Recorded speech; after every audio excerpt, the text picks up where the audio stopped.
Welcome to BRK news prime debate. నేను మీ పవన్ కృష్ణమూర్తి. మరోసారి పోలవరం మీద ఆసక్తికర చర్చకు వచ్చింది.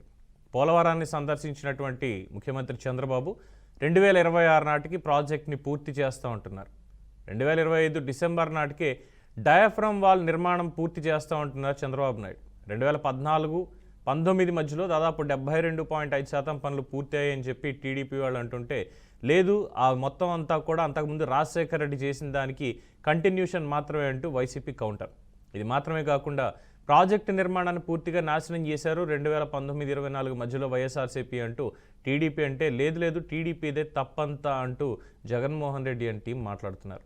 అసలు పోలవరంపై మాట్లాడే అర్హత కూడా వైసీపీకి లేదు అంటూ టీడీపీ అంటే, వాళ్ళకి మాత్రం ఏముంది అంటూ వైసీపీ నుంచి కౌంటర్. సరే, ప్రజల పాయింట్ ఆఫ్ వ్యూలో ఇంతకీ పోలవరం ఎప్పుడు పూర్తవుతుంది? అసలు చంద్రబాబు నాయుడు గారి లక్ష్యం నెరవేరుతుందా? అంటే ఆయన చెప్తున్నారు నదుల అనుసంధానం చేయాలి, ఆంధ్రప్రదేశ్కి పోలవరం అమరావతి రెండు గేమ్ చేంజర్స్గా ఉంటాయి, పోలవరం ద్వారా అటు విశాఖకు కూడా నీరిచ్చేటువంటి అవకాశం మనకు ఉంటుంది అని చెప్పి ఆయన చెప్తున్నారు. మరి ఎప్పటికి ఇది అవుతుంది? 2014-19 వరకు జరిగినటువంటి పనుల తీరు ఏంటి? కేంద్రం అవలంబించినటువంటి పంధా ఏంటి? 2019-24 మధ్యలో ఎక్సెప్ట్ కరోనా అన్న పాయింట్ కొంచెం పక్కన పెట్టేస్తే మిగతా కాలంలో జరిగినటువంటి పనులు ఎంత, ఏ అవినీతి జరిగింది, ఏ అక్రమాలు చోటు చేసుకున్నాయి, లేదా పూర్తి స్థాయిలో అలసత్వం మాత్రమే ఉందా? మరి ఇప్పుడు కొత్తగా 2027 ఫిబ్రవరి వరకు పూర్తి స్థాయిలో పోలవరం ప్రాజెక్టు పూర్తి చేయాలి అని చెప్పి కూటమి ప్రభుత్వం కంకణం కట్టుకుంది. ముఖ్యంగా చంద్రబాబు నాయుడు గతంలోలాగే సోమవారం పోలవరం రివ్యూ మీటింగ్స్, అక్కడికి వెళ్ళి సందర్శించడం, అధికారులతోటి ఇంజనీర్లతోటి మాట్లాడడం, నీటిపారుదల శాఖ మంత్రి నిమ్మల రామానాయుడు తోటి సమావేశం పెట్టడం, ఎంతెంత ప్రోగ్రెస్ జరుగుతుంది అనేది ప్రజలకి చూపించడం, ఇదే జరుగుతోంది. అలాగే ఇది కేవలం ఇలాగే ఉంటుందా? పూర్తి స్థాయిలో కళ నెరవేరే అవకాశాలు ఏమైనా ఉన్నాయా? ఇదే ఈరోజు మనకి చర్చనీయాంశం. సో దీని మీద మనతో డిస్కస్ చేయడానికి అందుబాటులో ఉన్నారు తెలుగుదేశం పార్టీ ప్రతినిధి జి రంజిత్ కుమార్, అలాగే వైఎస్ఆర్సీపీ నుంచి చంద్రమౌళి గారు. ఇద్దరికి నమస్కారం అండి. చంద్రమౌళి గారు, పోలవరానికి సంబంధించి వైఎస్ఆర్సీపీ వారు ప్రజలకి చెప్పాల్సింది, చెప్పుకోవాల్సింది ఏమైనా ఉందా? ఎందుకంటే చాలా ఫ్యాక్ట్స్ అనేవి ఉన్నాయి కాబట్టి, ఎక్కడ అలసత్వం జరిగింది అనేది ప్రజల్లోనే స్పష్టమైనటువంటి తీర్పు ఉంది కాబట్టి దాని మీద మీ ఎక్స్ప్లెనేషన్ ఏంటి? అలాగే ఈరోజు ముఖ్యమంత్రి గారు ఇచ్చినటువంటి స్టేట్మెంట్ 2027 ఫిబ్రవరికి పూర్తి స్థాయిలో దీన్ని క్లియర్ చేస్తాము అంటున్నారు, దాని మీద మీరే ఉంటారు? ముందుగా మీకు అదేవిధంగా నాతో పాటు పాల్గొన్నటువంటి నిరంజన్ గారికి, టీడీపీ అధికార ప్రతినిధి నిరంజన్ గారికి నా యొక్క హృదయపూర్వక నమస్కారం తెలియజేస్తున్నాను. ముఖ్యంగా చూస్తే ఈరోజు చంద్రబాబు నాయుడు గారు సోమవారం వచ్చేసి పోలవరం విజిట్ చేయడము, అదేవిధంగా అక్కడ వచ్చేసి ఒక సమావేశాన్ని అంటే మీడియా సమావేశాన్ని పెట్టడము, ఆ మీడియా సమావేశంలో అన్ని అబద్ధాలు చెప్పడం. అంటే ఎలా ఉందంటే కేవలం అంటే 2014 నుంచి ఇంకా నేనే కట్టాను, దాన్ని నేనే పూర్తి చేశాను, ఈ పోలవరానికి నేనే అంకురార్పణ చేశాను, అదేవిధంగా పోలవరాన్ని ఎంతవరకు నేనే, ఎందుకంటే అక్కడ నాశనం 2014-19 ప్రాంతం నాశనమైంది. ముఖ్యంగా చూస్తే మరి ఈ రోజు పోలవరం గురించి మనం మాట్లాడుకుంటే ఆంధ్రప్రదేశ్ లో చూస్తే 2 జీవనదులు ఉన్నాయి. ఒకటి కృష్ణా ఉంది, ఒకటి వచ్చేసి గోదావరి నది ఉంది. గోదావరి కృష్ణా అంటే కనుక మనకు వచ్చేసి 2 ప్రాజెక్ట్స్ ఉన్నాయి. ఈ రోజు వచ్చేసి కృష్ణా నది మీద వచ్చేసి మనకు శ్రీశైలం, నాగార్జున సాగర్ అనేటువంటిది, ఈ 2 ప్రాజెక్టులు అంటే అనేక రకాల, తెలంగాణలో కూడా కొన్ని ప్రాజెక్ట్స్ ఉన్నాయి. అంటే ఆ నీరు వచ్చేసి సద్వినియోగం అవుతా ఉంది కృష్ణా నుంచి ఆంధ్రప్రదేశ్.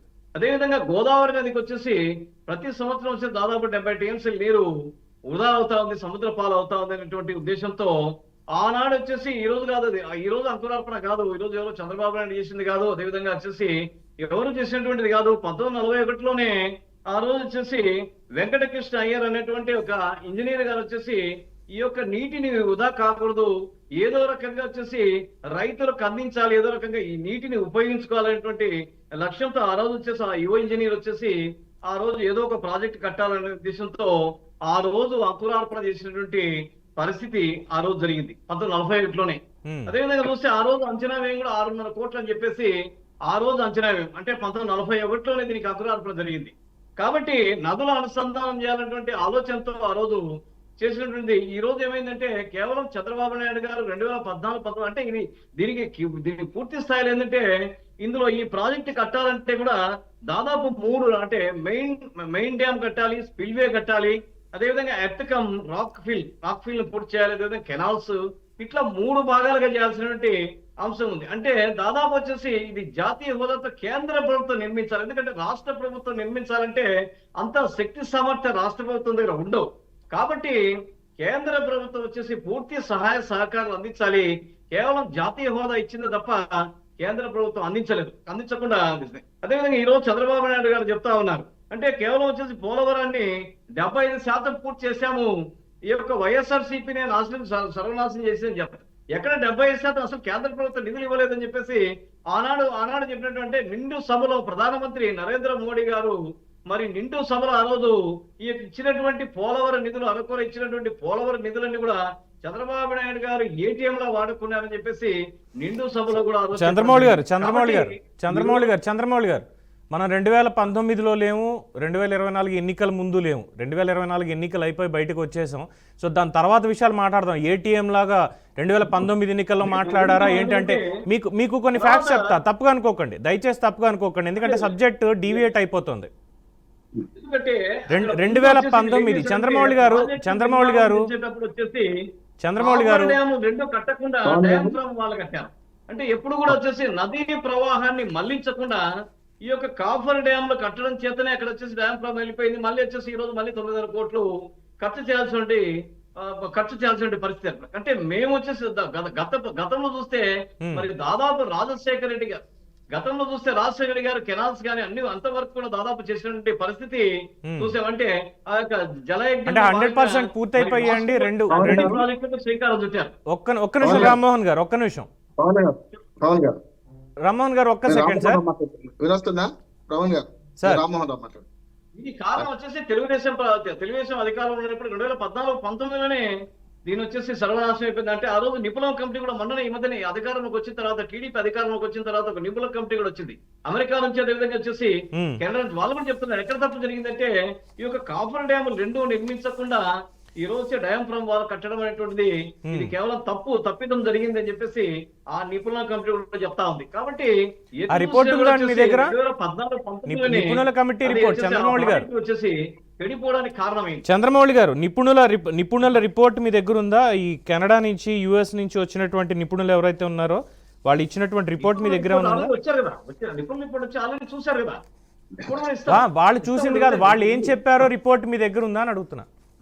ఆల్రెడీ వాళ్ళు చెప్పినటువంటి రిపోర్ట్స్ ప్రకారం చూస్తే మరి కెనడా అమెరికా వాళ్ళు కూడా అంత మంచి అదే సార్. ఆ రిపోర్ట్ లో ఏముంది, ఆ రిపోర్ట్ లో ఏముందో రిపోర్ట్ మీ దగ్గర ఉందా అని అడుగుతున్నాను. అవగాహన వాళ్ళు కూడా చెప్పారు. పవన్ గారు, రామ్మోహన్ గారు ఒక్క సెకండ్ సార్, ఒక్క సెకండ్. ఇప్పుడు సార్ పవన్ గారు, రామ్మోహన్ గారు చెప్తున్నాను. నేను రామ్మోహన్ మాట్లాడుతున్నా. అయ్యా చంద్రమౌళి గారు అట్లాగే మనకు రంజిత్ ఉన్నారు. నేను ఒక్కసారి మీ టర్న్ మీకు ఇస్తాను, మీకు అవకాశం ఇస్తాను. ఆయన స్టార్టింగ్ పాయింట్ తీసుకున్నారు కాబట్టి వరుసగా ఏమైందంటే గత జల సేతు బంధన మాట్లాడుకుంటున్నారు. కొంచెం నాకు అవకాశం ఇస్తే 2 నిమిషాలు. నేను ఆ పాయింట్ గా వస్తున్నా. న్యూట్రల్ చెప్పకపోతే చెప్పండి సార్. ఏం గత సమస్య ముందు కనపడుతుంది. 10 ఏళ్ళు అయింది. అవును, ఆంధ్రప్రదేశ్ ఏర్పడి 11వ సంవత్సరం నడుస్తున్నది. ఎక్కడ వేసిన గొంగళి అక్కడే ఉంది. దీనికి ఇద్దరు కారణం అంటున్నారు, తిలా పాపం తలా పెడకడు. నేను స్పష్ట చెప్తున్నాను, ఇది మన విభజన చట్టంలో స్పష్టంగా పోలవరం ప్రాజెక్టు కేంద్ర ప్రభుత్వమే సొంత ఖర్చుతో మొత్తం ఖర్చు భరించి నిర్మిస్తా అని ఇచ్చింది. పోలవరం చట్టంలో పెట్టింది, మన విభజన చట్టంలో పెట్టింది కదా. పెట్టినప్పుడు చంద్రబాబు నాయుడు గారు అప్పటికి అధికారంలోకి వచ్చి అనుభవించాలనుకున్నాం. 101 సీట్లతో అధికారంలోకి వచ్చిండు, బాగానే ఉంది. 5 ఏళ్ళ అనుభవం మంచి చేస్తారు అనుకున్నాం. ఆయన కూడా అటుపక్క కూడా ప్రతిపక్షంగా 69 సీట్లు వచ్చింది జగన్మోహన్ రెడ్డి గారు కూడా. ఇక్కడ సమస్య ఏంటంటే అధికారంలోకి వచ్చిన ప్రతి పార్టీ కూడా 10 ఏళ్ళు మాదే వచ్చేది అనుకుంటున్నారు. భవిష్యత్తును ప్రజలను ఊహిస్తలేదు, ప్రజలు ఏం చేస్తారో గ్రహిస్తలేదు.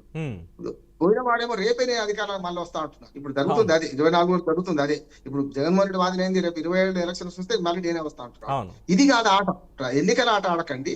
ఆనాడు చంద్రబాబు నాయుడు అతి విశ్వాసంతో ఆయన చేసిన మొదటి తప్పు ఏంటంటే కేంద్ర ప్రభుత్వం నిర్మాణం చేస్తా అన్న దాన్ని మేము నిర్మాణం చేసుకుంటాం అన్నట్టు తప్పు అంటున్నాడు. అక్కడ ఏమైంది, నవయువ కనెక్షన్ నేను అయ్యా 3 సార్లు నేను అఫీషియల్ గా పోయినా, ఒకసారి రహస్యంగా పోయి కూడా చూసి వచ్చినా. నేను 4 సార్లు పోయినా మొత్తం పోలవరం పట్టిసీమ ఇనాగ్రేషన్ నాడు కూడా పోయినా. నేను స్పష్టంగా చెప్తున్నా పవన్ గారు, ఇక్కడ ఏమైందంటే మొదటి తప్పు ఏంటంటే రాష్ట్ర ప్రభుత్వం దాన్ని వేసుకోవడం. ఒకవేళ కేంద్ర ప్రభుత్వం ఇస్తే అందరం కలిసి కేంద్ర ప్రభుత్వం మీద బాధ్యతలు చేద్దాం కదా, అని వెందు కడతలేమని అడుగుదాం కదా. అది వేసుకోవడం ఒకటి. వేసుకున్న తర్వాత నిజంగానే ఏటీఎం గా మారిందా ఏం మారిందా అంటానికి రెండు ఉన్నాయి. ఒకటే రివర్స్ టెండరింగ్ అని చెప్పి వీళ్ళు కాంట్రాక్టర్ మార్చిండ్రు, వాళ్ళు అంతకుముందు చేసారు. 45 గేట్లలో 24 గేట్లు 2017 కల్లా తయారైన పవన్ గారు. నేను స్వయంగా మీకు పాత విజ్ఞప్తి చేయండి. 24 గేట్లలో 45 గేట్లు 24 గేట్లు తయారై ఉన్నాయి. డ్యామ్ నిర్మాణం అద్భుతంగా సాగింది. ఇప్పుడు వాళ్ళు 65%, 70%, 80% నేను చూస్తే మనం చెప్పడం కరెక్ట్ కాదు, కానీ ఎంతో కొంత 70% వరకు అయింది, 65% వరకు అయింది, 5% తక్కువ ఇద్దాం అయింది కదా. అది ఎందుకు కొనసాగేది 5 ఏళ్ళు ప్రశ్నిస్తున్నా. మొదటి 5 ఏళ్ళేమో ఆయన మీదేసుకొని ఇంకో 10 ఏళ్ళు నేనే అధికారులు అంటే అమరావతి పూర్తిగా నిర్మాణం చేయలేదు, ఇటు పోలవరం పూర్తిగా నిర్మాణం చేయలేదు. చాలా సమస్యలు పెండింగ్లు ఎందుకు ఉంచారు అంటే రెండోసారి అధికారంలోకి వచ్చినాక కూడా తీసుకుందాం అనుకున్నారు. దురదృష్టవశాత్తు పోయింది, ప్రభుత్వం పోయింది. పవన్ కళ్యాణ్ మన వీళ్ళు వచ్చారు, ఎవరో మన జగన్మోహన్ రెడ్డి గారు వచ్చారు. వచ్చిన తర్వాత జరిగిన పని శూన్యం అంటున్నారు. చంద్రమౌళి గారికి నేను చాలా సార్లు వైసీపీని సమర్థించిన సందర్భం ఉన్నాయి, కానీ ఇక్కడ నేను ఏమంటున్నా అంటే ఆయన పేరు వస్తుందని చెప్పి 3 రాజధానులు అని చెప్పి డిసెంబర్ నుంచి మంది పెట్టి 3 ముక్కలాట ఆడినరు. నేను రాజకీయ కోణం చూసాను తప్ప పోలవరం ఆంధ్రులకు వరం సార్, ఆంధ్రులకి తెలంగాణ వాళ్ళకి కూడా ఎవరికి కావాలి రామ్మోహన్ గారు? ఎవరికి కావాలి? ఆంధ్రప్రదేశ్ కి వరమా? ఆంధ్రప్రదేశ్ ప్రజల సొమ్ముతో కడుతున్నారా? ఎవరికి కావాలి సార్? రాజకీయాలు మాకు కావాలి, మాకు రాజకీయాలే కావాలి. ఏ పార్టీ అయినా కానీ మా రాజకీయం, మా పదవులు, మేము వీటితోటే వెళ్తాం తప్పితే. నేను ఈరోజు సూటిగా అడుగుతున్నా, నేను చాలా సూటిగా అడుగుతున్నా. 2 పార్టీల రిప్రజెంటేటివ్స్ ఉన్నారు, అందుకే చాలా సూటిగా అడుగుతున్నా. R&R ప్యాకేజీకి సంబంధించి. ఎందుకంటే ఇప్పుడు చంద్రబాబు నాయుడు గారు చెప్పినట్టు 2027 ఫిబ్రవరి అన్నారు. నాకు తెలిసి నాకున్నటువంటి అవగాహన ప్రకారం 2028 ఖచ్చితంగా అవుతుంది. ఈరోజు 2024 ఎండింగ్లో ఉన్నాం. 25, 26, 27, 28 అంటే 4 ఏళ్ళు. 4 వరదలు వస్తాయి, పెద్ద వరదలు గోదావరికి. ఈ వరదలు వచ్చినప్పుడు, వరదలు వచ్చేటువంటి సమయంలో R&R ప్యాకేజ్ ప్రదేశాల్లో ఉండేటువంటి వాళ్ళు నిర్వాసితులు ఎవరైతే ఉన్నారో, రంజిత్ ఇక్కడ నీ గురించి చెప్తున్నా, మొత్తం అందరూ కొండలు గుట్టలు పట్టుకుని పైకి పోవాలి. R&R కాలనీలు ఏమైనా అయ్యాయా? ఒక చోట అయింది, మిగతా ఇంకా అస్సలు గానే కాలేదు. మళ్ళీ సెప్టెంబర్, అక్టోబర్ వరకు, నవంబర్ వరకు కూడా ఉండేటువంటి బ్యాక్ వాటర్స్ ఏవైతే ఉంటాయో, స్టాగ్నెంట్ వాటర్స్, వాటి వల్ల కూడా ఇబ్బందులు పడేటువంటి అవకాశం ఉంది. దాదాపుగా 6-7 నెలల పాటు ఇబ్బందులు పడాలి. 4 ఏళ్ల పాటు అక్కడ ప్రజలు ఇబ్బంది పడుతూనే ఉండాలా? దీనికి సమాధానం ఎవరు చెప్తారు? రంజిత్ అదొక్క మాట పవన్ గారు, ఒక్క 2 నిమిషాలు రంజిత్ క్షమించాలి, 2 నిమిషాలు. నేనేమంటున్నానంటే అది మాట్లాడితే దాన్ని వివాదం చేస్తున్నారు, ఎత్తు తగ్గిస్తారు, పెరుగుతారు. అసలు ఊహాజనిత ప్రశ్నలకు సమాధానాలు ఇవ్వమని ప్రజలు కోరుతున్నారు. నిజంగా కేంద్ర ప్రభుత్వం క్లియర్ చేయొచ్చు కదా. బీజేపీ పాత్ర కూడా ఉంది. నేనేమంటున్నాను, వీళ్ళ నాటకాలలో బీజేపీ పాత్ర 3 ముక్కలంటే 3వ ముక్క కూడా ఉంది అంటున్నాను. ఒకటేమో 5 ఏళ్ల తర్వాత నేను చేసుకుంటాను, మెల్లగా చేసుకుంటాను, నేను తాత్సారం చేయడం. రెండోది వీళ్ళు వచ్చిన తర్వాత దాన్ని అట్లే పండబెట్టడం. మూడోది ఏటీఎం గా మారింది ఈ ప్రాజెక్టు చంద్రబాబు నాయుడు గారిని ఆరోపించిన నిరూపించారా? లేదు కదా. ఆఖరికి ఇప్పుడు ఏమైందంటే ఎత్తుల మీద పెద్ద పంచాయతీ 145 మీటర్ల 141 మీటర్ల, అది కేంద్ర ప్రభుత్వం చేసి చెప్పదా తగ్గించలేదని? ఇంకోటి చెప్తున్నాను, మీరు అన్న పునరావాసం చాలా కరెక్ట్. నేనేమంటున్నాను, పునరావాసంలో 7 మండలాలు కలపడం కూడా ఎందుకైంది? 7 మండలాలు సగం, భద్రాచలం మండలం సగము ఎందుకు కలిపిందంటే ఆ వివాదం కూడా, అంటే అది కూడా అడ్డంకి కావద్దనే కదా. చాలా సార్లు ఒరిస్సా కూడా అభ్యంతరం చెప్తే కూడా, ఛత్తీస్గఢ్ లాంటి రాష్ట్రం అభ్యంతరం చెప్తే కూడా ఒరిస్సా అభ్యంతరం చాలా పెద్దది, దాన్ని కూడా ఓవర్లుక్ చేసి మెల్లగా నడిపించినారు కదా. అంతేందుకు పోలవరం పూర్తి కాకముందే పట్టిసీమ ద్వారా కిందికి నీళ్లు మనం లేకపోతే కృష్ణా మొత్తం డెల్టా అంతా ఎండిపోయేది కదా మనకు కదా. నేనేమంటే ఏ మంచిది మెచ్చుకుందాం, చెడు విమర్శిద్దాం. రెండోది కూడా చెప్తున్నాను, తెలంగాణ వాళ్ళు అంతకు ముందు ఎప్పుడైతే విభజన చట్టంలో పేర్కొన్న తర్వాత మాకు కావాలి, మీ మాకు కావాలి అనలే. మంచిదే కానీ జరిగింది, ఎట్లయినా విభజన జరిగిందో సంతృప్తి పడ్డారు. తెలంగాణకు కూడా లాభం ఎందుకు అని అంటారు. నేను ధర్మారావు గారిని చీఫ్ ఇంజనీర్, వాళ్ళందరూ కలిసి పని చేసిన ఇవన్నీ తిరిగిన వాడిని. ఒక మాట చెప్పు ఇస్తాను నేను. తెలంగాణ కూడా ఎందుకు లాభం అంటే 85 టీఎంసీల నీళ్లు కర్ణాటక, మహారాష్ట్ర, తెలంగాణకు అదనంగా లభిస్తాయి. ఎందుకంటే ఇంటర్ రివర్ చేంజ్ లో ఏమవుతాయంటే ఈ నీళ్లను గోదావరి డెల్టా నీళ్లు, గోదావరి నది నీళ్లను కృష్ణాకు మరలిస్తున్నప్పుడు 45 టీఎంసీల నీళ్లు తెలంగాణ లాభం అయితే నాగార్జున సాగర్ నుంచి, శ్రీశైలం నుంచి ఒక్క చుక్క విడవకుండా రాయలసీమ బాగుపడుతుంది. నాగార్జున సాగర్ కింద నుంచే మనం ఆఖరికి నీరు వాడుకునే అవకాశం వస్తుంది. అందుకనే ఇప్పుడు తెలంగాణ వాళ్ళు అప్పుడు కేసీఆర్ గారు ఉన్నప్పుడు కూడా వ్యతిరేకించలే, పోలవరం కట్టుకోమన్నారు. మరి అటువంటి అప్పుడు ఏమంటే వచ్చిందని రివర్స్ టెండరింగ్ లో పోతారు, 5 ఏళ్ళు పంట పెడతారు. ఇప్పుడు ఒకరి మీద ఆరోపణ చేసుకుంటే ఇప్పటికైనా నా విజ్ఞప్తి ఏంటంటే, అయ్యా 3 రాజధానులు వదిలేసిపోయింది, ఆ ఒక్క రాజధాని తొందరగా కట్టండి, ఈ పోలవరం నిర్మించండి. మన ఆంధ్రప్రదేశ్ వరంగా అన్ని తెలుగు రాష్ట్రాలకు వరంగా మారే అవకాశం ఇవ్వండి. ఇది చాచారం చేసిన కొద్ది కాస్ట్ నిర్మాణ ధరలు పెరుగుతాయి. దాంతో పాటు ఇంకా రాజకీయ వివాదంగా మారుతాయి. దయచేసి రెండు పార్టీలను మీరు కొట్లాడుకొని ఆంధ్రప్రదేశ్ ప్రజలను ఆగజేయకండి కోరుతున్నాను. ఎస్ రంజిత్ చెప్పండి. సో ఓవరాల్గా పోలవరం 2027 అంటున్నారు. 2027 మేము నమ్మకం పెట్టుకోవచ్చు. అట్ ద సేమ్ టైం అక్కడ పునరావాసానికి సంబంధించి ఈరోజు ప్రధానమైనటువంటి సమస్య. ఎందుకంటే 4 ఏళ్లలో ఇది పూర్తయ్యేటువంటిది ఖచ్చితంగా కాదేదో చేతిలో మంత్రదండం అయితే లేదు. ఆంధ్రప్రదేశ్ ముఖ్యమంత్రి దగ్గర కానీ ఉప ముఖ్యమంత్రి దగ్గర కానీ మంత్రదండం లేదు. ఇలా అనగానే కట్టలు వచ్చి పడిపోతాయి, మేము కట్టించేసుకుంటానికి లేదు. పైసా కూడా ఇప్పుడు దాదాపుగా 2500 కోట్ల నష్టంతో దీన్ని ప్రారంభం చేయాలి. మళ్ళీ డయాఫ్రామ్ వాల్ 990 కోట్లు కావచ్చు, ఇతరత్ర ఉన్నటువంటి వర్క్స్ కావచ్చు. అలాగే ముఖ్యమంత్రి గారు ఇచ్చినటువంటి లిస్ట్ ప్రకారం చూసుకున్నా కూడా 2026కి segregation Polavaram new diaphragm wall వచ్చేసి 990 కోట్లతోటి దాన్ని క్లియర్ చేయాలి. పోలవరం కుడి ఎడమ కాలువ మిగిలిపోయినటువంటి పనులు 1 ఏడాదిన్నర. అలాగే అప్రోచ్ ఛానల్ పెండింగ్ వచ్చేసి జూన్ 26కి దాన్ని క్లియర్ చేయాలి. తర్వాత ఇరిగేషన్ టన్నెల్ వర్క్స్ వచ్చేసి 2027 ఫిబ్రవరికి పూర్తి స్థాయిలో. ఇది కాకుండా మళ్ళీ అక్కడ జల విద్యుత్ కేంద్రాన్ని కట్టాలి, హైడల్ ప్రాజెక్ట్, ఇవన్నీ కూడా ఉన్నాయి. గైడ్ బండి పనులు నడుస్తున్నాయి. ఇవన్నీ ఒక్కొక్కటి మొన్న ఎక్స్పర్ట్ రిపోర్ట్స్ ఇచ్చారు వచ్చి. వాళ్ళు ఇచ్చినటువంటి రిపోర్ట్స్ ప్రకారం చూస్తే వాళ్ళు అన్నారు, రిపేర్ చేసి మీరు ఒకవేళ కట్టాలనుకుంటే కొత్తది కాదు, దీని మీదే మీరు చేయొచ్చు, లాభ నష్టాలు అనేది చూసుకోకుండా అని. కాకపోతే డ్యామ్ గ్యారంటీ ఇవ్వలేం మేము అని చెప్పారు వాళ్ళు. సో ఈరోజు అందుకే 990 కోట్ల రూపాయల ప్రజాధనం ఎక్సెస్గా దాని మీద పెట్టవలసినటువంటి పని వస్తుంది. ఇది ఎవరి పాపం? అండ్ ముఖ్యంగా మనకి ప్యానల్లో ఉన్నటువంటి బండారు మోహన్ రావు గారికి, మరి చంద్రమౌళి గారికి, మీకు నా హృదయపూర్వక నమస్కారాలు అండి. ఇక్కడ పెద్దలు చెప్పిన విషయం ఏంటంటే, ఎందుకు 90% నిధులతో ఏంటంటే మామూలు కేంద్ర ప్రభుత్వం కట్టవలసినటువంటి పోలవరం ప్రాజెక్ట్ ని ఎందుకు చంద్రబాబు నాయుడు గారు తీసుకొని అక్కడ ఆ ప్రాజెక్ట్ కొంత ఏంటంటే నాశనం అవడం కారణమయ్యారని చెప్పారు. ఏమంటే ఒకటే చెప్తున్నా అండి పెద్దలందరూ కూడా, రాష్ట్ర ప్రజలందరూ కూడా, ఆంధ్రప్రదేశ్ తెలంగాణ 2 రాష్ట్రాలు విడిపోయిన తర్వాత మనకి ఆంధ్రప్రదేశ్ అనేది రాజధాని లేని రాష్ట్రం. ఇప్పుడు తెలంగాణ చూసుకుంటే హైదరాబాద్ ఆల్రెడీ అక్కడ ఎస్టాబ్లిష్డ్ రాజధాని ఉంది. మరి ఆంధ్రప్రదేశ్ చూసుకుంటే రాజధాని లేదు. మనంతా కూడా పూర్తిగా కూడా వ్యవసాయదారిత రాష్ట్రం. మనకి అక్కడ విశాఖపట్నం స్టీల్ ప్లాంట్ తప్ప వేరే ఇతర ఏమీ లేదు, మనకి సీ పోర్ట్ తప్ప. అప్పుడు ఏం చేసినంటే కేంద్రం ఏం చేశారు, మీకేంటి పోలవరంకి సంబంధించి జాతీయ హోదా ఇస్తున్నాం. జాతీయ హోదా అంటే ఏంటంటే 90% దానికి సంబంధించిన.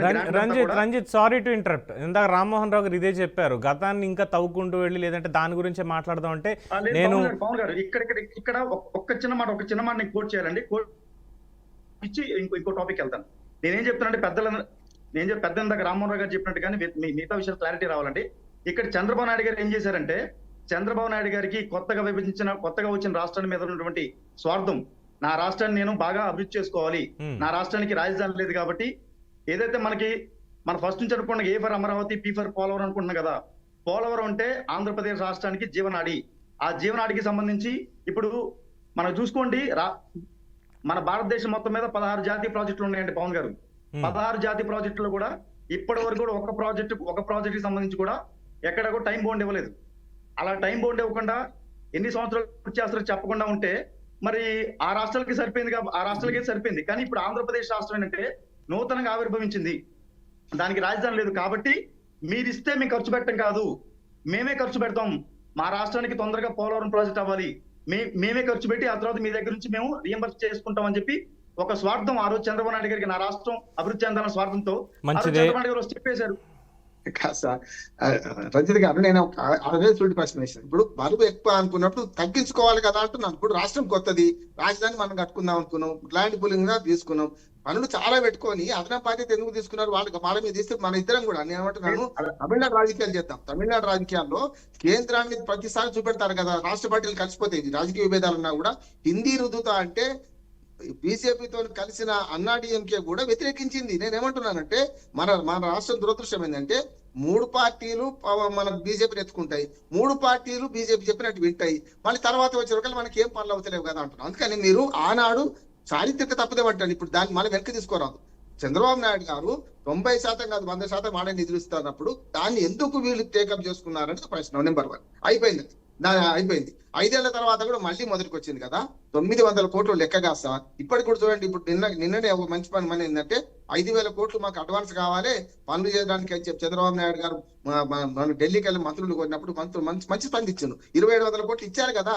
ఇప్పుడు 2,700 కోట్లు రిలీజ్ చేశారు. మిగతా 2,300 కోట్ల రూపాయలు కరెంట్ ఇవాళ జరుగుతుంది చెప్తున్నాను. 2,300 కోట్లు ఏమన్నారంటే మీరు 75% పనులు చేసి చూపించండి, మిగతా 2,300 కోట్లు ఇస్తామన్నారు కదా. వీలైన తొందరగా చేస్తారు. ఇప్పుడు మాటలు వద్దిగా వీలైన తొందరగా ఎత్తు తగ్గించాం స్పష్టత ఇవ్వండి. కేంద్ర ప్రభుత్వం ఇవ్వాలి, కూటమి ప్రభుత్వం ఇవ్వాలి. ఎత్తు తగ్గించాం, 2 రోజులు పనులు పూర్తి సరాసరి చేస్తాం ఇవ్వాలి. మీరంటే పవన్ గారు పెద్ద అవరోధం ఏంటంటే మీరు ప్రతిసారి ఇప్పుడు మనకు కొసకున్నాం సార్. లాస్ట్ కి ఏమంటే పోలవరం ఎక్కడుంది, నది కొస అంటే మన ధవళేశ్వరం పైన ఉన్నది. అట్లా చూసుకుంటే రేపు పొద్దున ప్రతి వరద కూడా రేపు 4 నెలలు పనులు ఆగిపోతాయి, మొత్తం అయిపోతాయి, 4 నెలలు పనులు ఆగిపోతాయి. కనుక ఈ ఎండాకాలం అన్న మొదలు పెట్టి తొందరగా చేసేసుకుంటే కనీసం 28 కన్నా పూర్తి చేయించండి అని నేను అంటున్నాను.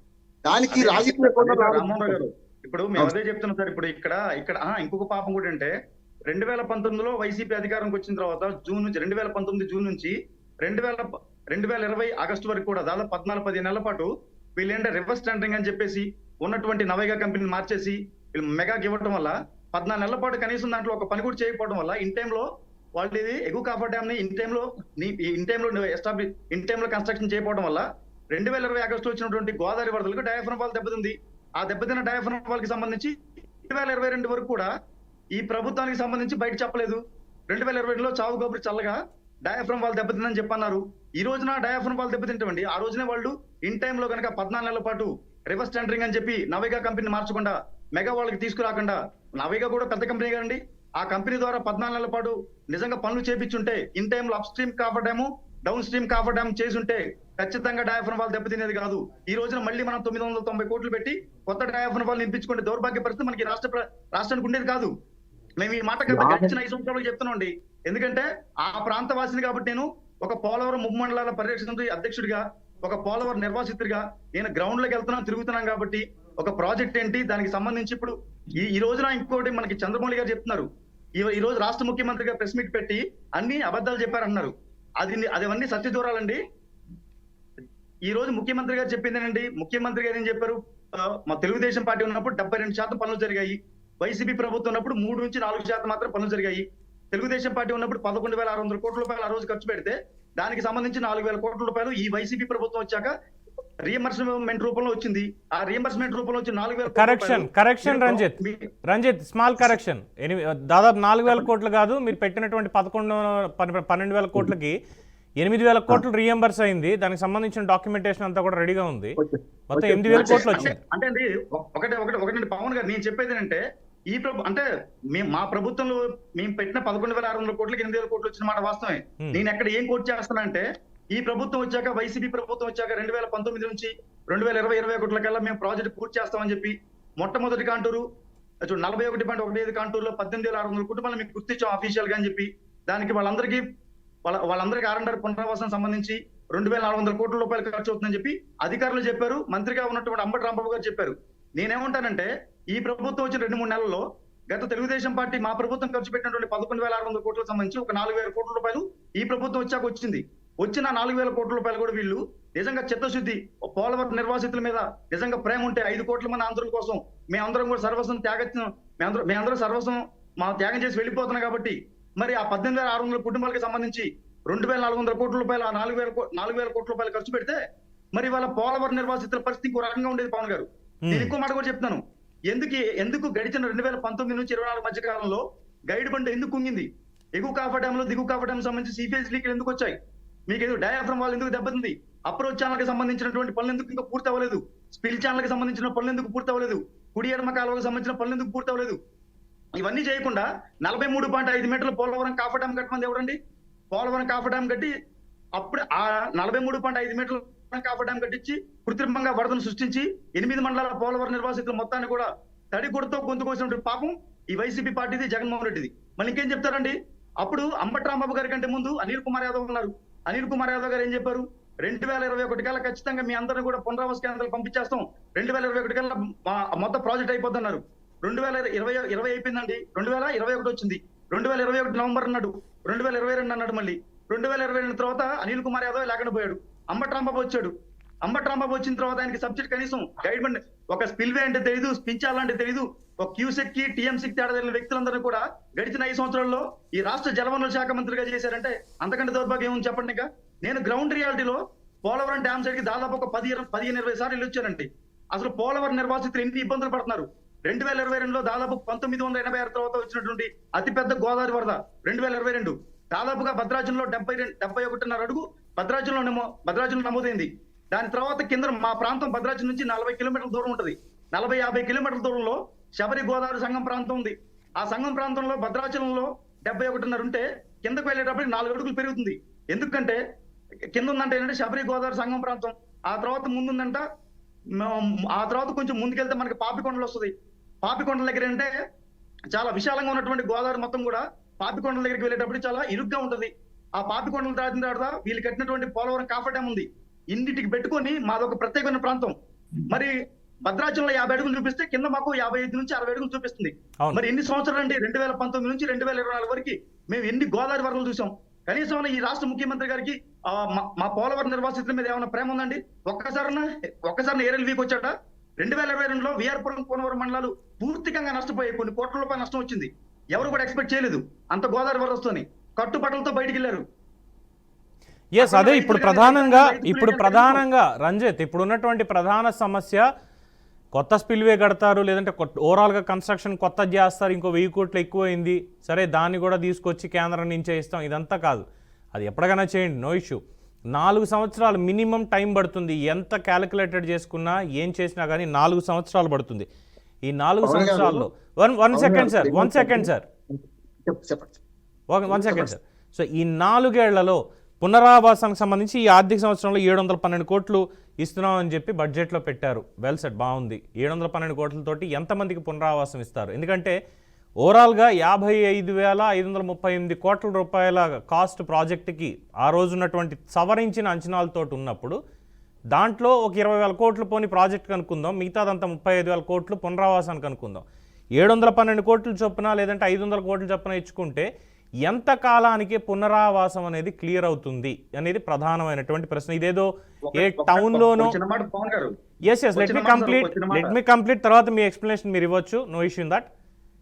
సో ఇలా చిన్నగా చేసుకుంటూ ఈ పట్టణీకరణ అన్న దగ్గర అంటే కృష్ణానది ఒడ్డున విజయవాడ లాంటి నగరం దగ్గర అక్కడ ఏమైనా చేస్తున్నారు మీరు పునరావాసం అంటే కొంచెం అర్థం ఉంది. అదంతా ఏజెన్సీ ఏరియా, కొండలు గుట్టలు అడవులు, కనీస రహదారి సౌకర్యాలు లేనటువంటి ఎన్నో ప్రాంతాలు ఇవన్నీ కూడా అక్కడ ఉన్నాయి. మరి అక్కడ ఉండేటువంటి వాళ్ళని, వాళ్ళ పొలాలు కోల్పోయినటువంటి వాళ్ళకి ఏ రకమైనటువంటి ప్యాకేజ్ ఇస్తారు, ఎప్పుడు ఇస్తారు, అప్పటిదాకా వాళ్ళు ఎక్కడ ఉండాలి, ఎలా ఉండాలి అనేదే ప్రధానమైనటువంటి ప్రశ్న. గతంలో తెలుగుదేశం ప్రభుత్వం ఉన్నప్పుడు ఇదే సమస్యను చాలామంది ఎదుర్కొన్నారు. గతంలో వైఎస్ఆర్సీపీ ఉన్నప్పుడు దానికి 2 ఎదుర్కొన్నారు. ఇప్పుడు ఎదుర్కోవడానికి సిద్ధంగా ఉన్నారా? ప్రభుత్వం దానికి అడ్డం పడి లేదు, మిమ్మల్ని ఇలాంటి ఇబ్బందులు పడనివ్వం అని చెప్పి ముందుకు వస్తుందా? ఏం చేయబోతోంది అనే దాని మీదే ఇప్పుడు కావాల్సినటువంటి చర్చ. ఒక షార్ట్ బ్రేక్ తీసుకుందాం. బ్రేక్ తర్వాత దీని మీద చర్చ కొనసాగుతుంది. Let's take a short break. Welcome back. Chandramouli గారు, ఒక 5-10 నిమిషాల పాటు నేను కేవలం మీ ఒక్కరితోటే మాట్లాడదాం అనుకుంటున్నా కొన్ని ప్రత్యేకమైనటువంటి విషయాలు ఈ పునరావాసానికి సంబంధించి. ఇప్పుడు వచ్చే 4 ఏళ్లలో వాళ్ళు ఎదుర్కోబోయేటువంటి కష్టాలు ఎలా ఉండబోతున్నాయి ఏంటనేది మీకు తెలుసు, ఆల్రెడీ చూశారు. ఎందుకు గత 5 ఏళ్లలో మీరు పునరావాసాన్ని పూర్తి చేయలేకపోయారు? ఇప్పుడు ఒకటే ఎలా ఉందంటే, నేను కూడా పోలవరం విజిట్ చేశాను, అక్కడ గ్రామాలు కూడా చేశాను, పాలకొండలు కానీ ఒక్కంతా కూడా దాదాపు గ్రామాలంతా కూడా విజిట్ చేశాను. అయితే అక్కడ ఏంటంటే మేజర్ గా కేంద్ర ప్రభుత్వం సహకరించకపోవడం నేను అంటే ఇప్పుడు చెప్తున్నాడు. ఏం చెప్తున్నాడు? తెలుగుదేశం పార్టీ సంబంధించిన అధికారులు నిరంజన్ గారు చెప్తున్నారు, ఏదో మేమే సొంత నిధులతో చేస్తాము, ఇక మేమే పెట్టుకున్న తర్వాత రియంబర్స్ చేస్తామని. అది కాదు ముఖ్యం. కానీ కేంద్ర ప్రభుత్వం నుంచి ఖచ్చితంగా ఇది జాతీయ స్థాయి హోదా ఉన్నటువంటిది కాబట్టి కేంద్ర ప్రభుత్వం తప్పకుండా దీన్ని సహాయ సహకారాలు అందించాలి. తప్పకుండా అందిస్తేనే ఇది ముందుకు పోతుంది. లేకపోతే ఇంకా ఎటువంటి ఎక్కడ వేసిన గొంగలు ఎక్కడ ఉన్నట్టుగా ఉంటుంది. అదే 5 ఏళ్లలో ఎందుకని చేయలేకపోయారని అడిగే ప్రశ్న. వారు అందిస్తారో అందించారో పక్కన పెడితే మనం పోరాడి తెచ్చుకోవాలి కదా. పోరాడి తెచ్చుకోవాలంటే ఇప్పుడు అధికారం ఉన్నటువంటిది తెలుగుదేశం పార్టీ అధికారం ఉంది కాబట్టి. నేను అన్నది గత 5 ఏళ్లలో సార్, చంద్రమౌళి గారు, నేను అన్నది గత 5 ఏళ్లలో 2019-24లో అప్పుడు కూడా టీడీపీ ఉందంటే నేనేం చేయలేను.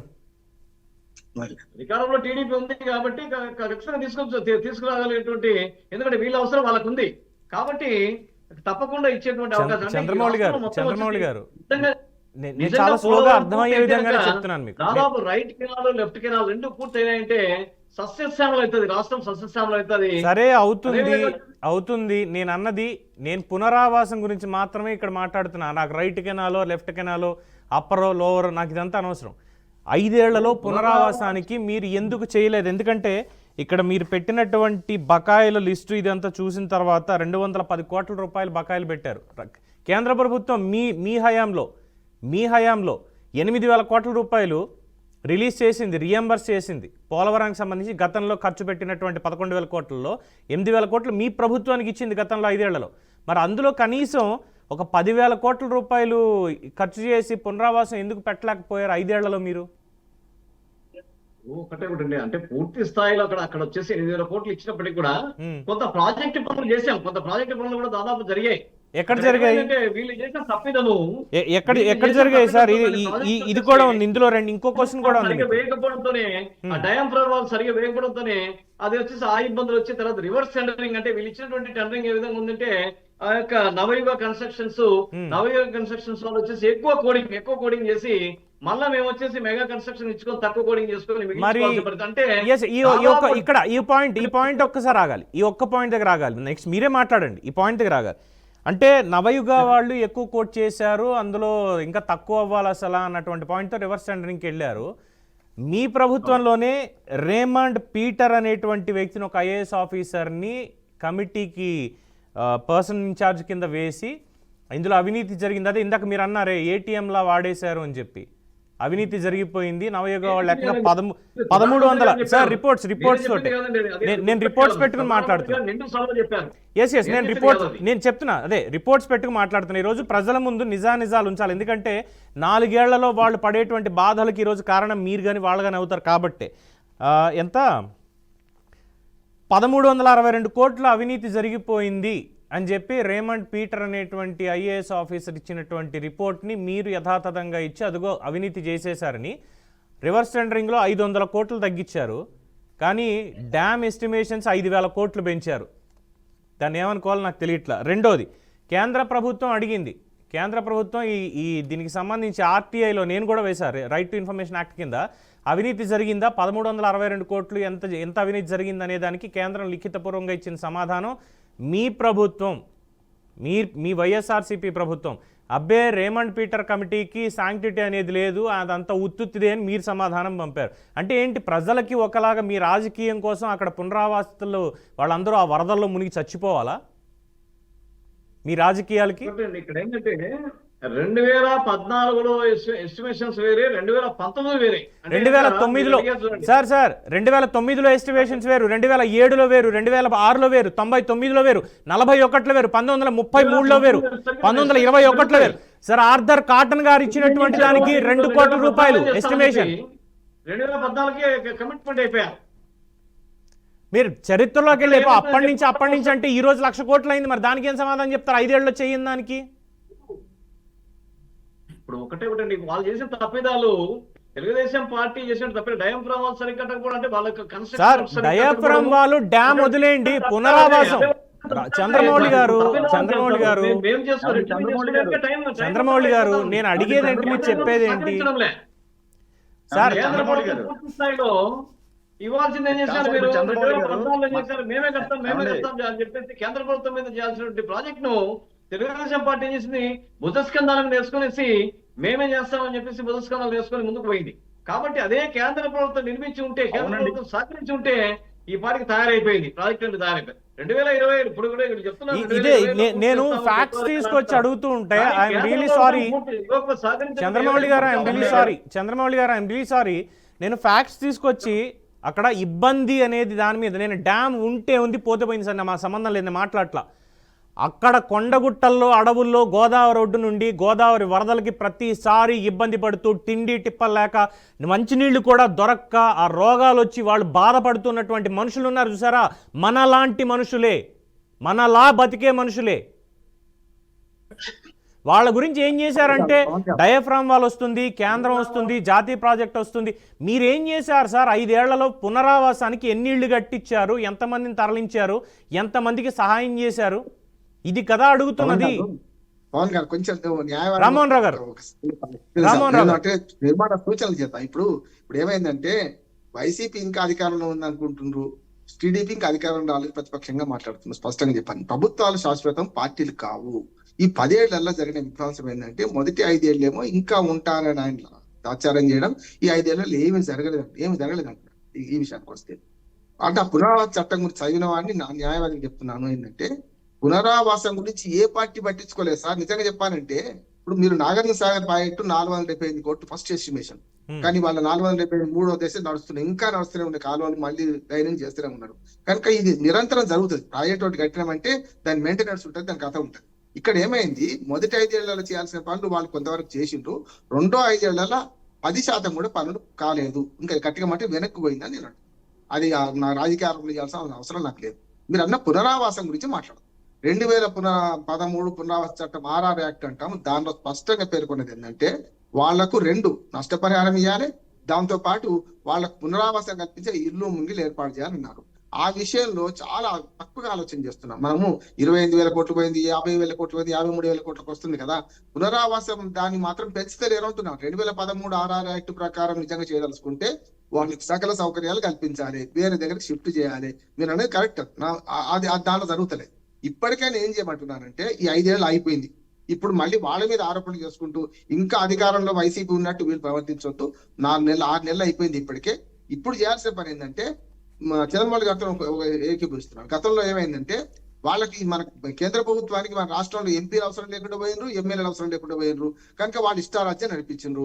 ఇప్పుడు మంచి అవకాశం వచ్చింది. అట్లా నేను బ్లాక్ మెయిల్ చేయమంటలేదు. రెండోది కూడా చెప్తున్నా, వైసీపీ ఇప్పుడు చేయండి, అవసరమైతే బ్లాక్ మెయిల్ చేద్దాం, అవసరమైతే బ్లాక్ మెయిల్ చేద్దాం. వైఎస్ఆర్సీపీకి ఉన్న 4 ఎంపీలు కాదు ఇందాక మీరు మాట అన్నారు, తమిళనాడు తరహా రాజకీయం చేద్దామని అన్నారు. చూసారా, నిజంగా చేయాల్సిందే. వైఎస్ఆర్సీపీ ఎంపీలను రమ్మనండి, 4 కలిసి. ఇక్కడ ఉన్నటువంటి కూటమి ఎంపీలు అందరూ రమ్మనండి, 21 మందిని కలిసి. 25 మంది వెళ్ళి బ్లాక్ మెయిల్ చేయండి. పోలవరానికి ఇంత, అమరావతికి ఇంత అని చేయమని చెప్పండి, బ్లాక్ మెయిల్ చేయమనండి. అందుకే కదా అధికారం ఇచ్చింది మీకు. కొంచెం నేను సమయం వైసీపీ వాళ్ళు రెచ్చగొట్టొద్దండి. నేను వైసీపీ వాళ్ళు రెచ్చగొట్టిండ్రు. ఏమంటే వాళ్ళప్పుడు ఏం కాలేదు, 25 మంది ఎంపీలు ఇస్తే మొత్తం రాష్ట్రాన్ని ప్రత్యేక హోదా చేస్తాం, అన్ని చేస్తామన్నారు కదా. అడుగుతూనే ఉంటా 5 వ్యాసాలు రాసినండి, ఇంకా అడుగుతూనే ఉన్నారని చెప్పి అది అయిపోయింది. ఆ కిస్సా కథం అయిపోయింది. ఇప్పుడు నేనేమంటున్నానంటే బ్లాక్ మెయిల్ ఎందుకు చేయొద్దు అంటున్నాను. గతంలో మనం నష్టపోయినాం. 2014 నుంచి 19 దాకా జరిగిన పరిణామాలు చూడండి. మొట్టమొదటి పవన్ కళ్యాణ్ బీజేపీ అలికి పక్కపట్టు పోయిండు. తర్వాత ఒక 1.5 year ముందు చంద్రబాబు నాయుడు గారు పక్కకు పోయిండు. దానివల్ల నష్టం జరిగింది అంటున్నాను నేను. ఇప్పుడు అది రాలేకపోలే, కానీ వైసీపీ లాభం జరిగింది. ఇప్పుడు నేనేమంటున్నానంటే పాలు పటవ కాపాడుకుందాం. ఇవాళ వాళ్ళకి అవసరం ఉందని మనం గట్టిగా బెదిరిద్దాం, కానీ మళ్ళీ అప్పటిలాగా పరిణామాలు జరగొద్దు అంటున్నాను. ఆంధ్రప్రదేశ్ లాభం జరగాలంటే ఉపాయంగా చేసుకోవాలి. ఇప్పుడు నిజంగా చెప్తానంటే పోలవరం గురించి మాట్లాడితే 5,000 కోట్ల రూపాయలు వీళ్ళు అడిగితే 2,700 కోట్ల రూపాయలు ఇచ్చారు కదా, ఇట్లనే సాధించుకుందాం అంటున్నాను. రెండోది పునరావాసానికి వస్తుంటే తప్పులేదు రామ్మోహన్ రావు గారు, వస్తూ పని ముందుకి కదులుతోంది, దాంట్లో పురోగతి ఉంది అంటే తప్పులేదు. కానీ అభూత కల్పనలు, అబద్ధాలు, తప్పుడు ప్రచారాలు, దీంట్లో ఏదో జరిగిపోయింది అని చెప్పి రాజకీయాలు తీసుకొచ్చి మీ పార్టీలకు సంబంధించి రాజకీయాలు చేసుకుంటే చేసుకోండి. ఎవరికి కావాలి అది? ఎవరికి అక్కర్లేదు. మీ పార్టీలకి ఏదన్నా చేసుకోండి. పోలవరం అనేది ప్రజల సొమ్ముతో కట్టేది. రంజిత్, ప్రజలకు కావాల్సింది ప్రాజెక్ట్ నిర్మాణం. ఇప్పుడు దీని మీద అనవసరం వివాదాలకు పోకండి. 145 మీటర్ల 141 మీటర్ల ఇవి రంజిత్ ఒక మాట సార్, నేను ఏమంటానంటే ఇప్పుడు మీ అదే చెప్తున్నాను. పెద్దలు మీ అందరుగా BRK న్యూస్ ఛానల్ ద్వారా మనకి రాష్ట్రంలో ఉన్నటువంటి అందరు ప్రజలకు కానీ అందరికి కూడా కొన్ని విషయాలు తెలియాలండి. నేను ఏం చెప్తానంటే ఇప్పుడు స్పష్టంగా మాకు ఆంధ్రప్రదేశ్ రాష్ట్రంలో బీజేపీ, తెలుగుదేశం పార్టీ, జనసేన కూటమికి స్పష్టమైన మెజార్టీ ఇచ్చారు. అలాగే లోక్సభలో కూడా ఎంపీలు ఉన్నారు. ఇప్పుడు మా కూటమితోనే డిప్యూటీ సీఎం పవన్ కళ్యాణ్ గారు, చంద్రబాబు గారు, అక్కడ కేంద్రంలో నరేంద్ర మోడీ గారితో మేము స్పష్టంగానే వెళ్తున్నాం. ఆ వెళ్ళటం వల్లే అమరావతికి సంబంధించి ఒక ముందడుగు వెళ్ళటం కానీ, ఇప్పుడు పోలవరంకి సంబంధించి 12,000 కోట్ల రూపాయలు ఇస్తానంటాం కానీ, దానికి సంబంధించి ఈ రోజున చంద్రబాబు గారు వచ్చి చెప్పారు 2026-27 టార్గెట్ పెట్టుకొని మేము పూర్తి చేస్తామంటున్నారంటే అది మాకు పోలవరం నిర్వాసితుల మీద, పోలవరం ప్రాజెక్టు మీద, ఆంధ్రప్రదేశ్ రాష్ట్రం యొక్క అభివృద్ధి మీద మాకున్నట్టు మా తెలుగుదేశం, జనసేన, బీజేపీ కూటమికి ఉన్నటువంటి ఒక స్పష్టత అండి. నేను అదే చెప్తాను. ఇప్పుడు ఓవర్ నైట్ లో మనం ఇల్లు కట్టుకోవాలన్నా కూడా ఒక రాత్రిలో ఏది జరగదు. ఇప్పుడు ఏం చెప్తున్నాం, 72% మా తెలుగుదేశం పార్టీ ప్రభుత్వం ఉన్నప్పుడు పనులు జరిగినట్టే ఖచ్చితంగా జరిగినాయి. అదొక యుద్ధం లాగా ఒక యుద్ధ వాతావరణంలో కనుక మనకి బోర్డర్ లో కనుక ఎలాగైతే మనం వేరే వాటి మీద యుద్ధం చేయాలంటే ఎలాగైతే కేంద్ర ప్రభుత్వం సహకరించుకుని 70% అయింది, 50% పనులు కూడా జరగలే. ఎవరు చెప్పారండి 72% ఏమండి 72% పనులు జరిగాయని చెప్పేసి కేంద్ర ప్రభుత్వ సంస్థలు చెప్పారు. మీరు నేను చెప్పడం కాదు, చంద్రమౌళి గారు, మీరు నేను చెప్పడం కాదు. ఇది 72% పనులు జరిగిందని మీరు చేసిన తప్పులు చెప్పారు. చెప్పుకుంటే కేవలం మీ అంతకు మీరు 100% జరిగిందని చెప్పుకుంటే కేంద్ర ప్రభుత్వం 100% మీరు చెప్పింది అనుకోండి కాదు. నేను ఏమంటాను, హెడ్ వర్క్స్ కి సంబంధించి ఏమండి చంద్రమౌళి గారు, నేను ఒకటే చెప్తున్నానండి. సబ్జెక్ట్ ఇప్పుడు నేను ఏమంటానంటే, ఒక సబ్జెక్ట్ నాకు సబ్జెక్ట్ తెలుసు కాబట్టి నేను చెప్తున్నాను. నేను ఏమంటా, హెడ్ వర్క్ సంబంధించి కావచ్చు, ఎడమకూడి కాలువలకు సంబంధించి కావచ్చు, అప్రోచ్ ఛానల్ సంబంధించి కావచ్చు, లేకపోతే మనకి గ్యాప్ 1, గ్యాప్ 2, గ్యాప్ 3 సంబంధించి కావచ్చు, లేకపోతే మనకి జల విద్యుత్ సంబంధించి దానికి సంబంధించి కావచ్చు. ఇంకో విషయం, ల్యాండ్ అక్విజిషన్ విషయంలో కూడా ఆ రోజు తెలుగుదేశం పార్టీ ప్రభుత్వం చాలా క్లియర్ గా ఉంది. ఎప్పుడైతే పోలవరం నిర్వాసిత మండలాల్లో కలిపినటువంటి 7 మండలాల్లో 2 మండలాలు, కుకునూరు, వెలేరుపాడు మండలాల్లో స్పష్టంగా ఆ రోజు 2013 భూసేకరణ చట్టానికి సంబంధించి 10,50,000 రూపాయలు చంద్రబాబు గారు ఒక ఎకరానికి ఇచ్చారు. అది ఇవ్వడంతో పాటు అవార్డు ఎంక్వైరీ పాస్ అయ్యి ఎవరైతే నిర్వాసితుల 30,000 రూపాయలు ఎకరానికి వడ్డీ కల్పించినటువంటి చంద్రబాబు నాయుడు గారు ఆ రోజున. అంటే 10,50,000 ప్లస్ 30,000 వడ్డీ, 10,50,000 రూపాయలు మీ తెలుగుదేశం పార్టీకి ఇచ్చాం. తీసుకున్న వాళ్ళు ఉన్నారండి, మీ వైసీపీ వాళ్ళు ఉన్నారు అక్కడ కుకునూరు, వెలేరుపాడు మండలాల్లో. మీరు ఒకసారి కనుక్కోవాలి, గ్రౌండ్ రియాలిటీ కనుక్కోవాలి. ఎందుకంటే భూ నిర్వాసితులు అనేది వాళ్ళు ఇచ్చారు కాబట్టి ప్రాజెక్టు. అదే చెప్తున్నా అండి. నేను ఏమంటానంటే, మీ జగన్మోహన్ రెడ్డి లాగా, మీ వైసీపీ పార్టీ లాగా మాకు పోలవరం నిర్వాసితుల మీద సవతి ప్రేమ లేదు. మాకు స్పష్టమైన ప్రేమ ఉండబట్టే అప్పటి వరకు 2013 భూసేకరణ చట్టాన్ని అమలు చేసుకొని 10,50,000తో పాటు వడ్డీ ఇంట్రెస్ట్ కల్పించిన తెలుగుదేశం పార్టీ, చంద్రబాబు నాయుడు గారు. మీరేం చేశారంటే 5 సంవత్సరాలు చేశారా మీరు?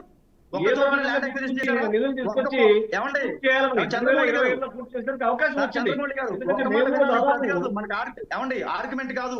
రాష్ట్ర ప్రజలందరికీ కూడా తెలియాల్సిన విషయం ఏంటంటే, 2013 భూసేకరణ చట్టం ప్రకారం 23 మౌలిక ప్రాధాన్యత అంశాలతో కూడినటువంటి పునరావాస కాలనీలు కట్టించమని R&R చట్టం చెప్తుంది. 2013 భూసేకరణ చట్టం చెప్తుంది. ఒక్క కాలనీ మీరు 23 మౌలిక సదుపాయాలతో కూడినటువంటి ఒక్క పునరావాస కాలనీ కట్టించారా? మీరు ఎక్కడ ఓపెన్ ఛాలెంజ్ చేద్దాం.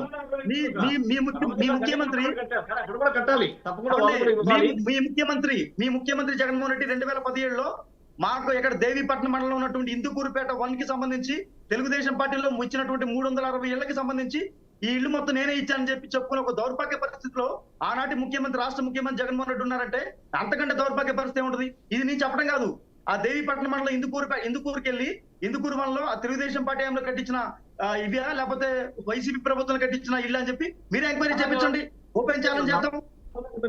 పోలవరం నిర్వాసితుల పట్ల మాకు చిత్తశుద్ధి ఉంది. ఖచ్చితంగా రానున్న 4 సంవత్సరాలు పోలవరం నిర్వాసితులకు సంబంధించి R&R ప్యాకేజ్ ఇస్తాం.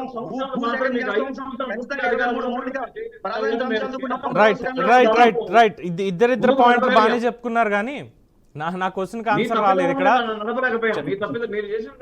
అదే చంద్రమౌళి గారు సార్, ఇప్పటికైనా రంజిత్ మనకి టైం అవుతుంది కాబట్టి ఒక మాట లాస్ట్ కన్క్లూజన్ అండి. రానున్న 4 సంవత్సరాల్లో బీజేపీ, తెలుగుదేశం, జనసేన కూటమి కేంద్రంలో నరేంద్ర మోడీ గారి సహకారంలో ఇక్కడ జనసేన ఇక్కడ ఎవరు పవన్ కళ్యాణ్ గారు, చంద్రబాబు నాయుడు గారు ఖచ్చితంగా రానున్న 4 సంవత్సరాల్లో మేము అనుకున్న లక్ష్యాలను సాధించి పోలవరం అనే జాతికి అంకితం చేస్తాం. ఖచ్చితంగా ఏ ఒక్క నిర్వాసితులు కూడా ఇప్పటి వరకు కూడా చాలా రకాల ఏమండి ఒక్క నిమిషం చంద్రమౌళి గారు హోల్డ్ లో ఉండండి. చంద్రమౌళి గారు ప్లీజ్. రాష్ట్ర ప్రయోజనాలు కాపాడుకుంటే చంద్రమౌళి గారు ఒకటే ఒక మాట మీరు కన్క్లూజన్ ఇవ్వాలి. ఎందుకంటే అది కదండి, నేను ఏమంటానంటే, ఏ ఒక్క నిర్వాసితులు కూడా ఇబ్బంది పడకుండా, బాధపడకుండా, మా గ్రామాలని, మా ఇళ్లను వదిలేసి మేము వెళ్తున్నాం బాధ లేకుండా 23 మౌలిక ప్రాధాన్యత అంశాలతో కూడిన పునరావాసకాలను అందించి, వ్యక్తిగత ప్యాకేజ్ ఇచ్చి, భూమికి చూపించి, ఖచ్చితంగా వాళ్ళందరికీ R&R కాలనీలు కట్టించి, ల్యాండ్ అక్విజిషన్ చేసి, భూమికి సంబంధించి డబ్బులు ఇచ్చి, పోలవరం నిర్వాసితులు ఖచ్చితంగా ఆనందంగా మేము పంపించే బాధ్యత తెలుగుదేశం పార్టీ, జనసేన, బీజేపీ కూడా తీసుకుంటుందండి. దానికి సంబంధించి ఈ రోజు మా రాష్ట్ర ముఖ్యమంత్రి వర్యులు నారా చంద్రబాబు గారు చేసిన ప్రకటన కూడా దానికి సంబంధించిందే. ఖచ్చితంగా మా కేంద్ర ప్రభుత్వం సహకారం ఉంది.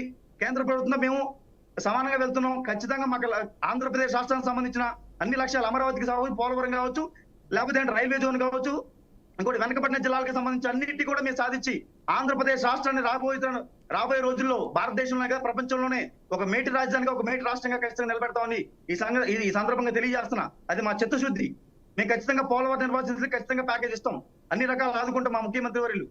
దాంట్లో ఎటువంటి డోకా లేదు. మేము ఎక్కడైనా చేయలేకపోతే మీరు ఖచ్చితంగా ప్రశ్నించండి. మీరు ప్రశ్నించడంలో వెనకబడిపోతున్నారు. ఎందుకంటే 5 సంవత్సరాలు మీరేం చేయలేదు కాబట్టి మమ్మల్ని ఈ రోజు ప్రశ్నించే ఇది మీకు లేకుండా పోయింది. ఏమండి, ఒక మాట అండి, 45.72 మీటర్లు మనకి పోలవరం 150 అడుగుల మేర వెచ్చకం రాక్ ఫీల్డ్ కడితే 500 టీఎంసీలు ఎత్తి పోసుకుంటాం. 960 మెగావాట్ల జల విద్యుత్ వస్తుంది. ఎక్స్ట్రాగా మన కొత్తగా 20 లక్షల ఎకరాలు సాగులోకి వస్తుంది. సాగునీటికి పారిశ్రామిక అవసరాలు మొత్తాన్ని సరిపోయే ప్రాజెక్ట్ ని 41.15 కాంటూర్కి మీరు కన్ఫైన్ చేసి మీరు మామూలుగా అంటే బహుళార్థ సాధక ప్రాజెక్ట్ ని మీరు చిన్న బ్యారేజ్ గా మారిస్తే, ఇవాళ చంద్రబాబు నాయుడు గారి కేంద్రంతో మాట్లాడి 41.15 కాదు 45.72 మీటర్లు మేము నిజంగా 150 అడుగుల మేర ఎఫ్కమ్ రాక్ ఫీల్డ్ డ్యామ్ కట్టి ఆంధ్రప్రదేశ్ రాష్ట్రాన్ని సస్యామలం చేస్తున్నటువంటి ముఖ్యమంత్రి మా నారా చంద్రబాబు నాయుడు గారు, మా కూటమి ప్రభుత్వం. మీరు ఎక్కడ చెప్తారని ఇంకా మీకు అసలు వైసీపీ పార్టీ కానీ జగన్మోహన్ రెడ్డి కానీ మీకు మాట్లాడే అర్హత ఉందా? నిజంగా పోలవరం నిర్వాసిత ఎన్నిసార్లు గొంతుకొచ్చారు? పోలవరం ప్రాజెక్ట్ అథారిటీ చెప్పింది, టెక్నికల్ అడ్వైజరీ కమిటీ చెప్పింది, కేంద్ర జలశక్తి సంఘం చెప్పింది, నేషనల్ ఎస్టీ కమిషన్ చెప్పారు. మీరు 41 కట్టుకుంటారా 45 కట్టుకుంటారా? కాదు, 45.72 మీటర్లు అంటే 150 అడుగుల మేర ఎర్త్కమ్ రాక్ ఫీల్డ్ డ్యామ్ కడితే ఎంతమంది నిర్వాసితులు అవుతారో ఆ నిర్వాసితులందరికీ ప్యాకేజ్ కట్టించి, ఆరండర్ కాలనీలు కట్టించి, వ్యక్తిగత ప్యాకేజ్ ఇచ్చి, భూసేకరణ చేసి, డబ్బులు ఇచ్చి పంపించిన తర్వాత మీరు 42 మీటర్లు కడతారా 43 మీటర్లు కట్టుకుంటారా? ఇది పోలవరం కాఫర్ డ్యామ్ కట్టమన్నారు. కానీ పీపీఐ చెప్పిన మాటలు, నేషనల్ ఎస్టీ కమిషన్ చెప్పిన మాటలు, లేకపోతే మానవ హక్కుల కమిషన్ చెప్పిన మాటలు మొత్తం బుట్టదాఖలు చేసి 43.5 మీటర్లు పోలవరం కాఫర్ డ్యామ్ ఎవరు కట్టమన్నారు జగన్మోహన్ రెడ్డి గారిని? ఇంత ముందున టీడీపీ ప్రభుత్వం తెలీదా?